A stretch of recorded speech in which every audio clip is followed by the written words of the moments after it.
Good bad ugly திரைப்படத்தோட ரொம்ப முக்கியமான ஒரு அப்டேட் வந்து கிடைச்சிருக்கு. குட் பேட் அக்லி திரைப்படத்தோட ரிலீஸ் டேட்டை வந்து இப்போ வந்து படக்குழு வந்து கன்ஃபார்ம் வந்து பண்ணியிருக்காங்க. எஸ் வந்து அஃபிஷியலாக கன்ஃபார்ம் பண்ணியிருக்காங்க.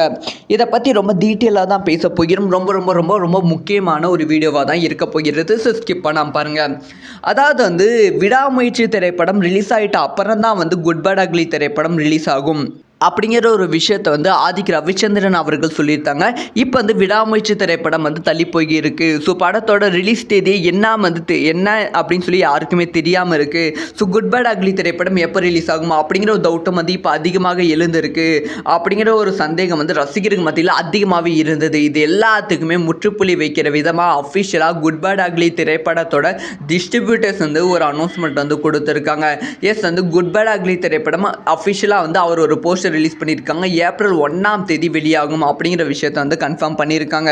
ஸோ உங்களுக்குள்ள ஒரு டவுட் வந்து இருக்கும். ஸோ விடாமுயற்சி திரைப்படம் வந்து ஒரு வேளை ஏப்ரலுக்குள்ளே வந்து ரிலீஸ் ஆகலைன்னா குட் பேட் அக்லி திரைப்படம் ரிலீஸ் தேதி வந்து தள்ளி போகுமா அப்படின்னு கேட்டால் அதுக்கான வாய்ப்புகள் வந்து ரொம்ப கம்மி தான். ஸோ என்ன ஆனாலும் வந்து ஏப்ரல் 1 அஃபிஷியலாக குட் பேட் அக்லி திரைப்படம் வெளியாகும் அப்படிங்கிற ஒரு விஷயத்தை வந்து உறுதிப்படுத்திட்டாங்க. டிஸ்ட்ரிபியூட்டர்ஸுக்கும் வந்து இதுக்கான அக்ரிமெண்ட்டை வந்து சைன் பண்ணிட்டாங்க அப்படிங்கிற செய்தி வந்து வெளியாகியிருக்கு.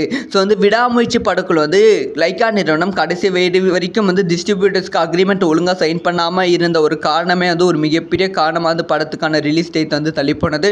அந்த ஒரு விஷயத்தை வந்து குட் பேட் அக்லி திரைப்படக்குழு செய்யாமல் கரெக்டாக இருக்குது.